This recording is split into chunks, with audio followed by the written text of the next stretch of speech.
Bonjour fidèles amis, voilà, nous en sommes aujourd'hui au premier jour de la deuxième assemblée des évêques ici au Sénégal, à Dakar. Alors aujourd'hui c'est ouvert cette grande assemblée, cette grande rencontre des évêques de l'Afrique qui se sont réunis aujourd'hui pour parler naturellement du rôle des évêques dans le service de la charité.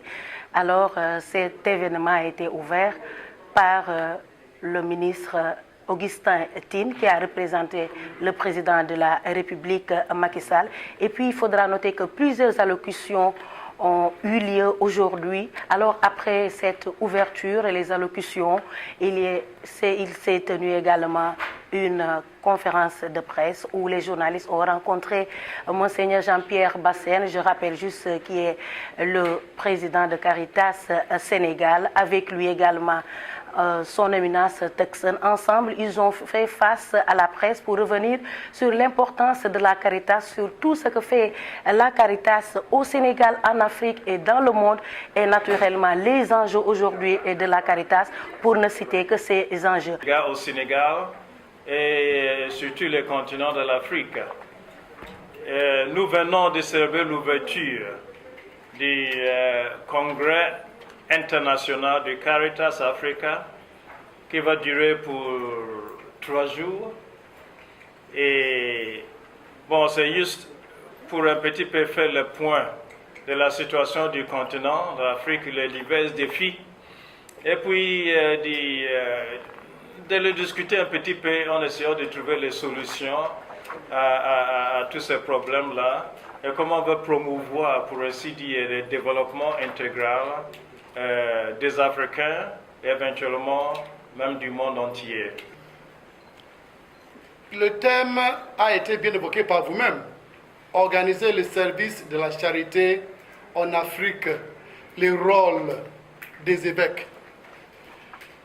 Le service de la charité date depuis le commencement de l'Église. L'Église s'occupe de la dimension sociale de l'être humain. Nous ne sommes pas seulement âme et esprit. Il vous voit, nous sommes touchables, nous sommes palpables, nous sommes physiques. Nous avons besoin de la matière, nous avons besoin de l'éducation, de la santé, nous avons besoin des services sociaux pour vivre d'abord en être humain social. Donc l'Église s'occupe de cela depuis le Christ, notre fondateur. Il a donné à manger, il a guéri, il a visité, il a libéré. En plus du salut spirituel. Donc nous faisons ce qui est fondamental à l'Église, servir l'homme, tout homme et tout l'homme dans toute sa dimension multiple. Qu'est-ce que nous faisons? Nous faisons ce qu'il vient de dire, la santé, l'éducation, les services sociaux, la justice, la paix, la réconciliation, la bonne entendance, la gouvernance. Et il faut l'organiser, sinon nous allons aller de manière éparpillée. Nous serons désordonnés. Il faut de manière systématique pour qu'il n'y ait pas de duplication, pour qu'il n'y ait pas de concurrence inutile, mais que nous sachions ce que fait l'Asie, l'Afrique, l'Europe, l'Océanie, l'Amérique, de manière ordonnée. Les défis des évêques dans leurs diocèses respectifs et leur rôle à ce niveau-là. Dans nos diocèses respectifs, nous avons des caritas diocésaines. Ce sont des responsabilités que l'évêque délègue au directeur de Caritas et à son équipe pour que la charité soit vécue dans son église diocésaine et jusqu'à la base au niveau des paroisses. Naturellement, l'évêque ne peut pas être partout. Donc, par subsidiarité, il délègue ses responsabilités de charité en l'égard de la charité à ces personnes-là. L'évêque, tout en déléguant, a un rôle, disons, de politique spirituelle. L'évêque a toujours le souci de faire en sorte que la Caritas soit vécue dans l'esprit chrétien, l'esprit d'amour qui vient de la Sainte Trinité et qui, n'est-ce pas, fait partie intégrante de l'Église, au cœur de l'Église. Voilà en quelques mots la réponse que je voudrais donner à votre question. D'abord, il faut préciser que la région Afrique, c'est l'une des 7 régions de la Confédération Caritas Internationalis. Nous avons 7 régions au monde. L'Afrique est l'une de ces 7 régions. Elle est constituée de 46 organisations membres que nous appelons Caritas Nationale.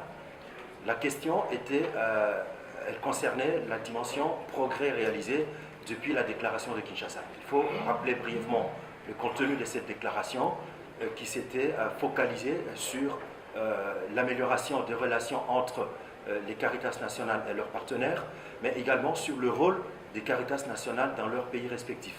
Cases of kidnappings and killings, and so it is sad to say that the reports today of killings and conflicts are not new to us. C'est une urgence, je dirais, pastorale, qui veut dire qu'on ne peut pas travailler sur des secteurs d'une manière cloisonnée, mais travailler ensemble. Le pape donc veut créer des synergies, veut créer, et parce qu'il crée des synergies, veut permettre à l'Église d'aller plus loin. Alors il a choisi le terme développement humain intégral parce que c'est la manière dont la charité aujourd'hui s'exprime concrètement. Il s'agit de permettre à chacun, à chaque famille, à chaque communauté de se développer, de développer sa dignité, qui est celle qui est donnée par Dieu à chacun de ses enfants. Donc, c'est la dimension du mot, c'est le mot intégral à l'intérieur de ce terme. Voilà, nous allons vous donner encore rendez-vous demain pour le deuxième jour de la rencontre des évêques, la deuxième assemblée donc générale ici à Dakar. Toutes les informations vous seront données à temps réel.